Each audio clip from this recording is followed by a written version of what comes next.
addressing the last conversations about telemedicine, this whole crisis is going to show us technology that is going to benefit our practices. I've done, teleconsults for a long time. I see a lot of out-of-town patients and done a fair bit of Skype and FaceTime, but the Zoom platform that we're on right now has been a game changer. And I think it's easier for patients to use.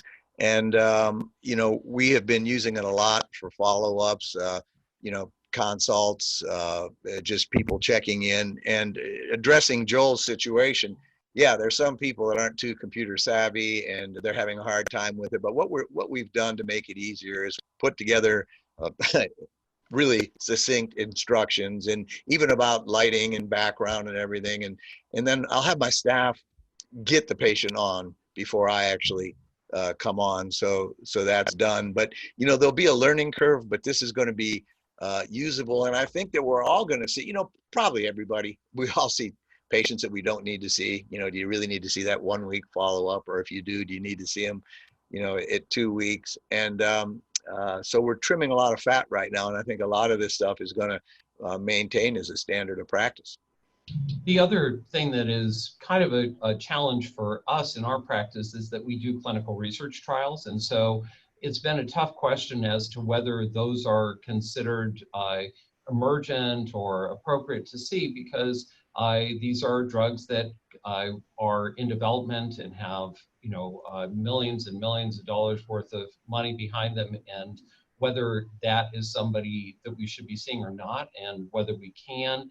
So we've been very careful. We've chosen to not see some of those patients where they can be put off, or where we can do it via telemed, and some of them where we do have to collect lab work. We're struggling with the interaction, because it does involve a close interaction to draw blood or get an EKG. So we're working with each clinical trial on each study to determine whether we are go forward or not go forward. But there are many facets of this that are going to be both short-term and long-term. And if you can imagine that just on one level, we're doing clinical research trials in dermatology, but think about the patients who are coming in for, trials of drugs that potentially could be used for COVID, and whether they're going to be taking the risk to come into a medical environment, whether people are going to be exposing themselves to that risk themselves when they're working with those patients.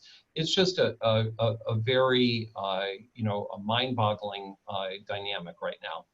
Joel, we do a number of clinical trials as well, and as of last week, we had really the policy, if this was a safety visit and this was a drug that was up for approval, that we would try to see those patients. Now things are changed and we're not allowed to leave home. So this whole equation we're trying to figure out, and similarly, we're working with the companies, but it seems that most of the companies are allowing us, or going to allow us, to actually do these virtual visits in a webinar like this, where we can look at them and make sure that, for instance, they don't have ptosis, or if they have any other concerns, we can try to evaluate that and go from there. In terms of the photos, they're really working with some of the different apps right now to try to make as standardized photos and as mirrored as possible, so that we can sort of recapitulate the stance that they were in when they took the baseline photos. And it's unfortunate, but this is all evolving, and we have a lot to learn about these clinical trials and what we can do at this point. Can I ask a question to the group here?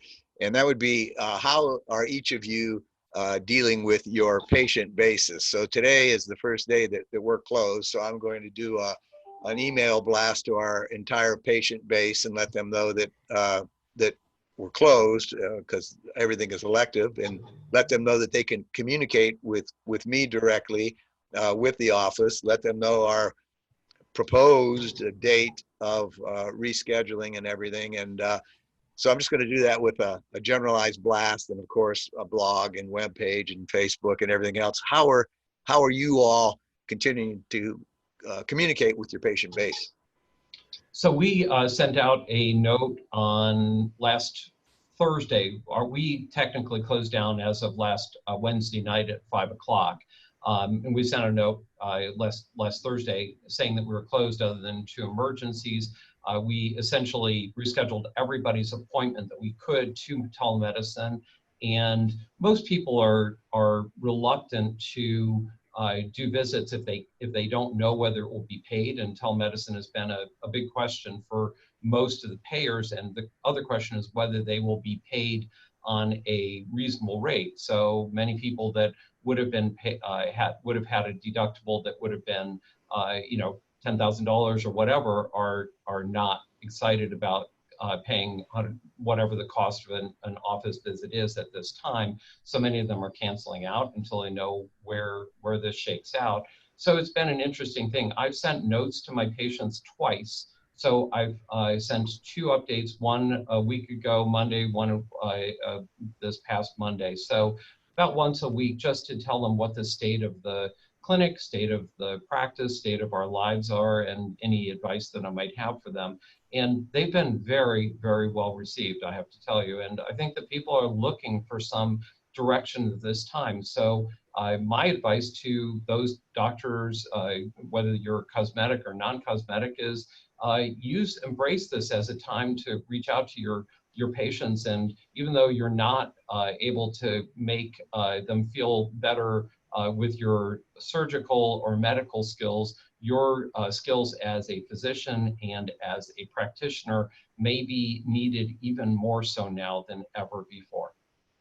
So I will point out that there are some pending questions about telemedicine that many people are just sort of getting started with this, but there historically needs to be an actual consent from the patient for telemedicine. These are difficult times. Some of these things are being waived by different insurance carriers. There's still a question of copay, and there's obviously different capabilities that people have as patients of various ages to engage this from a video call. And historically, the rules are that the physician needs to be able to see the patient, not only talk to the patient, but see the patient. But if the physician is not able to be seen by them, that's okay, because you're actually part of the diagnosis when you're seeing them. The time of appointment is something that oftentimes people are scheduling themselves, or they're having staff that are able to do that schedule for them. But typical to real life scenarios, sometimes people may run behind, and some systems actually time out at 10 minutes, which is really a problem at this point. And then you have to re-engage and send a new link to the patient to actually initiate another visit. There's some discussion about some of the codes that are being used right now, and some people have had some advice as far as not finalizing codes in case they need a specific modifier at this point. And then I was told last night by our CFO that CMS is actually requiring that you, as a physician, have your home address on file with them if that's where these telemedicine visits are being done from.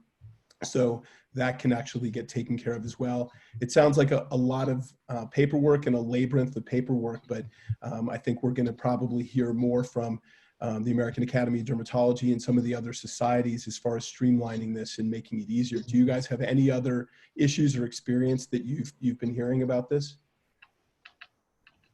Well, I know that the HHS, the Department of Health Services, has relaxed the enforcement of HIPAA, the HIPAA laws surrounding telemedicine, as well as FaceTiming and the things that would normally be considered unsecure.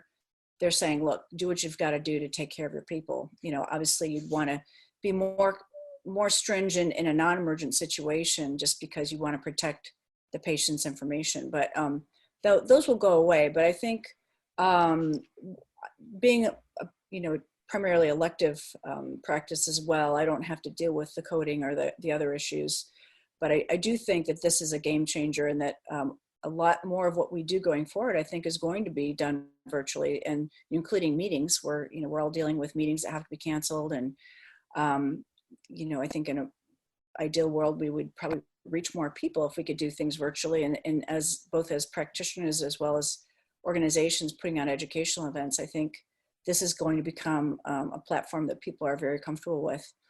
One thing that I ran into with my malpractice insurance when I spoke to them about virtual consults is that they did say that it only covers seeing patients in the state of Tennessee, because I'm only licensed to practice in the state of Tennessee. Of course, I'm also licensed to practice in California still, since I would practice, some of my license from there, but I don't have a malpractice insurance that covers the state of California anymore. So that's the one thing that if you are practicing medicine on a patient in another state and they haven't come to see you yet, you might want to just double check with your malpractice insurance carrier. Right. We checked with ours, and there was a great deal of doublespeak when it came down to it. It was maybe, kind of, sort of, and we're not really sure. And the question is, where is this visit occurring? So if you are technically billing it from the state of Tennessee, it's unclear. I think that malpractice carriers really need to step up in this situation, and hopefully, knowing that we have people that are like yourself, Marilyn, that are in a position maybe to work with insurance carriers and academies to force them to do the right thing, which is make it right for the patient. Because, for example, we have patients in my state, Nebraska, who are snowbirds, and they're in Arizona right now, and they want to have telemedicine, and they may have zoster, as Joel Cohen said, and we can take care of them, but not if we don't have malpractice insurance for Arizona because they happen to be in Arizona. But there are patients, we have an experience with them. So again, there's so much that we need to have done, and just the minor things that, for example, Joel Cohen mentioned about the ability to do a pregnancy test with the patient doing it at home rather than making them come out of their house to go to an emergency room or hospital that is overstaffed to be able to continue their Accutane. Again, so many facets of this that we need to figure out. I just want to go back to some of the discussion that we indicated we were going to sort of go to from a financial standpoint. So from a business interruption insurance perspective, we were told specifically that unless there's physical damage to one of our facilities, we're not eligible for that. So I think I would encourage everybody to look, if you have business interruption insurance, and what your policy says. And from what I've heard from people so far, a pandemic is not something that's covered, and it actually says specifically that in the policy. So obviously these insurance people knew what they were writing a long time ago. And in terms of some of the other things that may be very practical for various types of offices, whether they're medical or cosmetic, is that there are several companies that are agreeing to delay the invoices for us right now, or at least give us a time frame before we pay. So if certain things have not hit your credit card yet, and they're from Allergan or Galderma, I believe it is 60 days at this point. And in terms of other things to consider, I'm told that several of the credit card companies right now will allow you at least a 30-day grace period before paying your bill. So if you typically have a month to pay it, if you call ahead of time, you can actually ask if you can delay that for a month. And make sure to very specifically pinpoint that you still want the card to be active. I heard from a friend in New York that somehow that actually shut off the card. So you want to actually ask all these things. Does anybody else have any helpful pieces of information from credit card, insurance, or the way things are done with some of our invoices from some of the cosmetic companies or other companies? Well, basically, yes. Basically, every bill that you that comes into your practice, you need to forensically look at and contact the company. Every contract going forward we looked at, that included advertising, that included billboards, that included everything. And we've reached out to almost every vendor to explain that they're going to need to renegotiate during this during this time. So, for example, we had an ongoing relationship with an advertiser for some cosmetic marketing. I won't say the name, but we reached out to them and said, we're not seeing cosmetic patients. We need you to put this on hiatus. And they were extraordinarily kind. They said they would. And so that was easy enough. And that has to be looked at for every single thing. So we had cleaning that was being done in the office. We contacted our cleaner. We said, we're only using one room in the office right now because we don't have patients. Can you adjust the bill? It took a little bit of work, but we got that taken care of. Every aspect needs to be renegotiated, or else you're not doing your job as an employer, and you really need to get on that immediately. So a lot of this discussion obviously is humanitarian and about doing the right thing and helping people and getting our country through this situation. But everybody on this screen is running a business, and you know, the whole situation about this bouncing back. So you mentioned your marketing, and I do a good bit of marketing locally, print, TV, and I called my marketing person. I said, look, I think we need to stop this. And she said, there's more people watching TV and reading the newspaper right now than ever, and I would suggest that you don't stop it altogether. And I think she had a point there. I think when hopefully when this all settles down, people are going to settle back in. One of the things that I used to have a roommate in school who called all his old girlfriends all the time. He said, never let the trail go cold. Okay. And that was good. That was good business advice, right? So, we have all these patients out here, and we do want them to remember us. And, you don't want to let that trail go cold. So we have to find ways to keep in touch with our base. We talked about that a little bit. And, quite honestly, and just like everybody on this call, I'm getting all these requests for articles and podcasts and everything. But I think it's about time to change the discussion a little bit. Everybody's just so fatigued with the coronavirus. And, another thing I wonder from a business standpoint. So when this snaps back, are you going to see a lot of people discounting their injectables? Are you, that we're going to be dealing with people who have been unemployed for a while, as we have. And it opens up a lot of interesting questions there. I don't know if anybody has any comment on that. Well, I just have one more comment as far as vendors go. I know Allergan has also offered to replace any product that expires during this time for free, which I think is wonderful. And I think the more we reach out to some of these people, you'd be surprised how generous they really are, and how forgiving they are. Of course, they understand that we're their key business, and if we all collapse, then they're going to not do as well. So it never hurts to ask and to be bold about it. As far as discounting things, just kind of also back to how we're interacting with patients during this time, one thing we have offered is 25% off gift certificates, basically, so people can purchase them now right now we're saying April 10th. And they have to be used before the end of the year, or else they go back to whatever the 25% off value is, the value they paid. So that's one way that we are engaging with people, as well as trying to get some income flow while we're down and keep people loyal to us. I think we probably will see a lot of med spas closed that maybe don't have as much reserve or depth of practice and experience. So I think, as we need to wrap up here, I think that the gift certificates and some of the other initiatives that we do in terms of marketing, we have to really, really sort of vet this with some of our colleagues and our friends, because I don't think anybody wants to come off that they're taking advantage of this situation. However, from a standpoint of a business owner, we really need to think about the bottom line, and we need to think about over the next few months. And I think that should be the subject of another podcast and another call, where we talk about sort of, as we plan to reopen, how do we prioritize the patients from a medical perspective. We have concerning skin cancers that may need to actually go before somebody on the schedule for a certain day.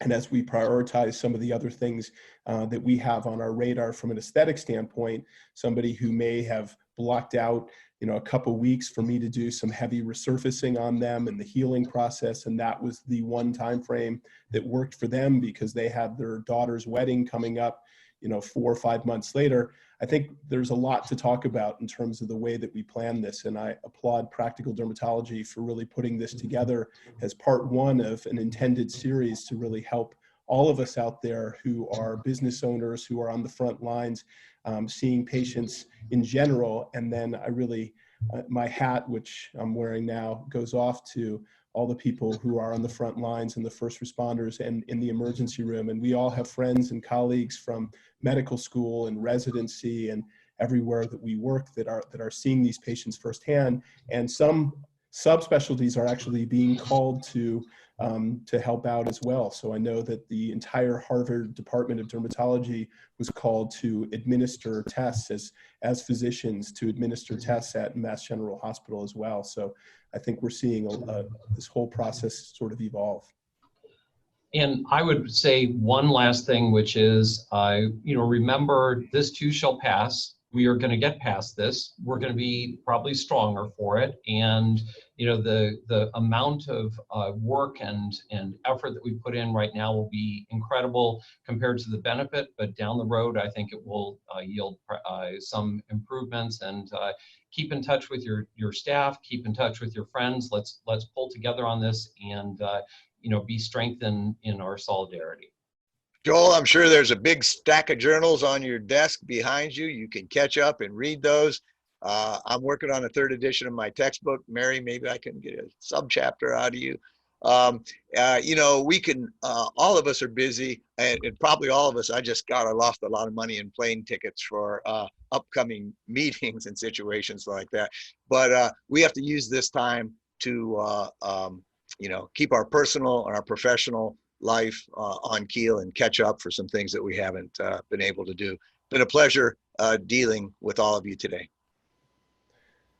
Joe, I think you said that so nicely, because I think we're all sort of cleaning the deck of everything that we have. I turned around a 3rd edition chapter very quickly for Zoe Dralos' textbook with one of the residents that I work with at University of California, Irvine, and a number of other initiatives. We're looking at margin analysis, but our turnaround time for papers and chapters and reviews right now just got much quicker. So thank you, everybody, very much for being a part of this call, and thank you, Practical Derm, for putting this together.